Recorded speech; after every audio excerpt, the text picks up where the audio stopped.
At least 4 people who publicly supported Peter Bunting's former Rise United camp have been kicked out of the shadow cabinet.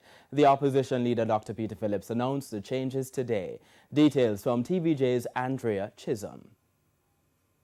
Missing from the 19-member shadow cabinet are Dr. Dayton Campbell, Dr. Angela Brown-Burke, Ian Hales and Ronnie Thwaites. All 4 supported Peter Bunting's Rise United camp when he challenged Dr. Peter Phillips for the presidency.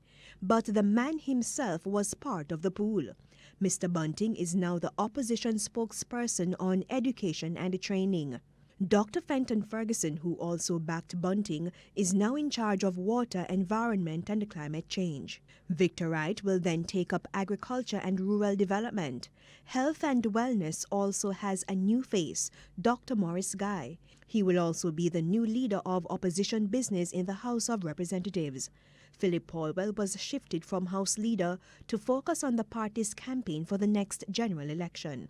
Natalie Neita now assumes the portfolio of local government.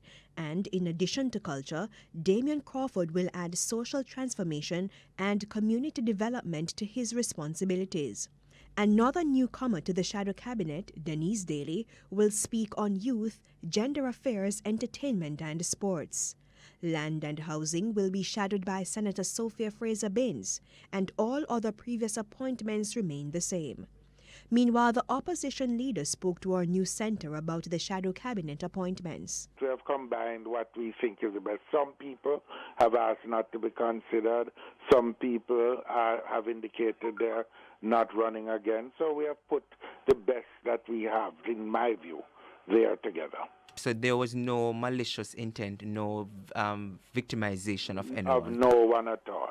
As for Dr. Campbell, who was the shadow minister for health, he told our news center he was not offered a post this time around. He believes it's linked to the recent presidential race. I believe that elections have consequences. My position during the leadership race may have meant that some individuals are going to look at that and consider the position untenable. But I remain a committed member of the People's National Party. I came to the politics to offer myself to represent my hometown constituency. I continue to be the member of parliament there.